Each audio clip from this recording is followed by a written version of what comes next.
പ്രണവ് മോഹൻലാലിനെ നായകനാക്കി ജിത്തു ജോസഫ് ഒരുക്കുന്ന ചിത്രമാണ് ഇപ്പോൾ ചർച്ചാ വിഷയം. വളരെയേറെ സമയമെടുത്താണ് ജിത്തു ജോസഫ് ഈ ചിത്രത്തിന് തിരക്കഥ ഒരുക്കിയിട്ടുള്ളത്. മുൻ ചിത്രങ്ങളായ ലൈഫ് ഓഫ് ജോസുകുട്ടി, ഊഴം എന്നിവ ഏൽപ്പിച്ച പരാജയത്തിൽ നിന്നും മുക്തി നേടി വരുന്നതേ ഉള്ളൂ ജിത്തു ജോസഫ്. പ്രണവ് മോഹൻലാലിന്റെ ആക്ഷൻ രംഗങ്ങളാണ് ചിത്രത്തിന്റെ പ്രധാന ഹൈലൈറ്റ്. മെമ്മറീസിന്റെ ചൂട് പിടിച്ചൊരുങ്ങുന്ന ചിത്രത്തിൽ ആക്ഷൻ രംഗങ്ങൾ നിരവധി ഉണ്ടെന്നാണ് സൂചന.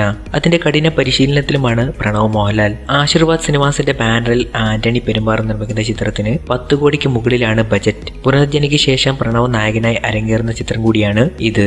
എന്നാൽ പ്രണവും ന്യൂ ജനറേഷൻ നായകന്മാരുടെ കൂട്ടത്തിൽ അരങ്ങേറുകയാണോ എന്ന് ചോദിച്ചാൽ അതിനൊരു ഉത്തരമില്ല. മോഹൻലാൽ ഇതിനു മുമ്പ് പറഞ്ഞിരുന്നു, മകന് പൂർണ്ണ സ്വാതന്ത്ര്യം നൽകുന്ന അച്ഛനാണ് താനെന്ന്. അവന് ഇഷ്ടമുള്ള തീരുമാനം അവൻ എടുക്കട്ടെ എന്നാണ് മോഹൻലാൽ അന്ന് പറഞ്ഞത്.